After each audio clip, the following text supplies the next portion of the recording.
നമസ്കാരം. കഴിഞ്ഞ നിയമസഭാ തെരഞ്ഞെടുപ്പിൽ തൃപ്പൂണിത്തുറയിൽ നിന്ന് ജയിച്ച തനിക്കെതിരെ എതിർ സ്ഥാനാർത്ഥിയും CPM നേതാവുമായ M. സ്വരാജ് സുപ്രീം കോടതിയിൽ സമർപ്പിച്ച ഹർജി പിൻവലിച്ചതിനെ സ്വാഗതം ചെയ്ത് കോൺഗ്രസ് നേതാവ് K. ബാബു. കേസ് പിൻവലിച്ചതിൽ വളരെ സന്തോഷമുണ്ടെന്ന് അദ്ദേഹം മാധ്യമങ്ങളോട് പറഞ്ഞു. ജനകീയ കോടതിയിൽ പരാജയപ്പെട്ട ആളുകൾ ജയിച്ചവരെ കാരണങ്ങളൊന്നുമില്ലാതെ കോടതിയിൽ പോയി ബുദ്ധിമുട്ടിക്കുന്നത് ജനാധിപത്യപരമായി ഒട്ടും ശരിയല്ല.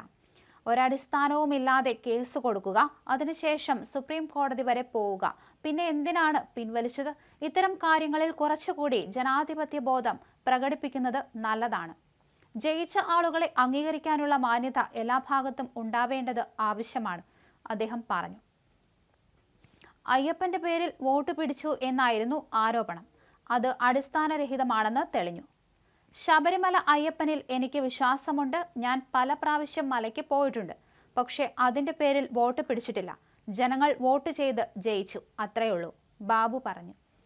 BJPയുടെ വോട്ട് മറിച്ചു എന്ന ആരോപണത്തിന് ഒരു അടിസ്ഥാനവുമില്ലെന്നും അദ്ദേഹം പറഞ്ഞു. ഞാൻ ആദ്യം സ്ഥാനാർത്ഥിയായി നിൽക്കുന്ന സമയത്ത് 7000 വോട്ടേ BJPക്ക് കിട്ടിയിട്ടുള്ളൂ.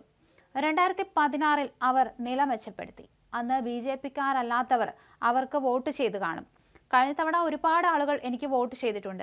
അവരിൽ ചിലർ ഒരുപക്ഷെ 2016 BJPക്ക് വോട്ട് ചെയ്തവർ ആയിരിക്കും. അവർ BJPക്കാരൊന്നുമല്ല. ഈ ടൗണിലൊക്കെ താമസിക്കുന്ന എനിക്ക് വ്യക്തിപരമായി ബന്ധമുള്ള ആളുകളാണ്. BJP അന്ന് കുറച്ച് വോട്ട് കൂടുതൽ പിടിച്ചു എന്ന് കരുതി അത് BJPയുടെ അടിസ്ഥാന വോട്ടാണെന്നൊന്നും പറയാൻ സാധിക്കില്ല. എനിക്ക് കാലങ്ങളായി ചെയ്തുകൊണ്ടിരുന്ന വോട്ടർമാർ 2021 എന്നെ സഹായിച്ചു. BJP എനിക്ക് വോട്ട് ചെയ്തിട്ടൊന്നുമില്ല, അദ്ദേഹം പറഞ്ഞു. വരാനിരിക്കുന്ന നിയമസഭാ തെരഞ്ഞെടുപ്പിൽ തൃപ്പൂണിത്തുറയിൽ മത്സരിക്കുമോ എന്ന കാര്യം ഇപ്പോൾ പറയാനാവില്ലെന്നും K. ബാബു പ്രതികരിച്ചു. K. ബാബു മതചിഹ്നം ഉപയോഗിച്ച് വോട്ട് തേടിയെന്നാരോപിച്ച് ഹൈക്കോടതിയിൽ നൽകിയ ഹർജി തള്ളിയതിനെ തുടർന്നായിരുന്നു സ്വരാജ് സുപ്രീം കോടതിയിലെത്തിയത്. എന്നാൽ സുപ്രീം കോടതിയിലും തിരിച്ചടി വരുമെന്ന് ഭയന്നാണ്. നിയമസഭാ തെരഞ്ഞെടുപ്പ് ആസന്നമായതിനാൽ അപ്പീൽ അപ്രസക്തമായെന്ന് ചൂണ്ടിക്കാണിച്ചാണ് സുപ്രീം കോടതി നോട്ടീസ് അയച്ച ശേഷം വാദം കേൾക്കും മുന്നേ പിൻവലിച്ചത്. നിലമ്പൂരിൽ നിയമസഭാ തെരഞ്ഞെടുപ്പിലും സ്വരാജ് മത്സരിച്ചിരുന്നു. എന്നാൽ അവിടെയും വിജയിക്കാൻ സാധിച്ചില്ല. തെരഞ്ഞെടുപ്പിൽ മതചിഹ്നങ്ങൾ ഉപയോഗിച്ച് K. ബാബു വോട്ട് പിടിച്ചു എന്നതായിരുന്നു M. സ്വരാജിന്റെ പ്രധാന ആരോപണം. ഇത് ജനപ്രാതിനിധ്യ നിയമത്തിന്റെ ലംഘനമാണെന്നും അദ്ദേഹം വാദിച്ചു. തെരഞ്ഞെടുപ്പ് സമയത്ത് വീടുകളിൽ വിതരണം ചെയ്ത വോട്ടേഴ്സ് സ്ലിപ്പിൽ സ്ഥാനാർത്ഥിയുടെ ഫോട്ടോയ്ക്കൊപ്പം അയ്യപ്പന്റെ ചിത്രം ഉപയോഗിച്ചു.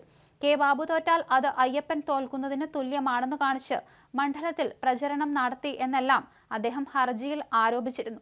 നേരത്തെ ഈ ഹർജി ഹൈക്കോടതി തള്ളിയതിനെ തുടർന്നാണ് സ്വരാജ് സുപ്രീം കോടതിയെ സമീപിച്ചത്.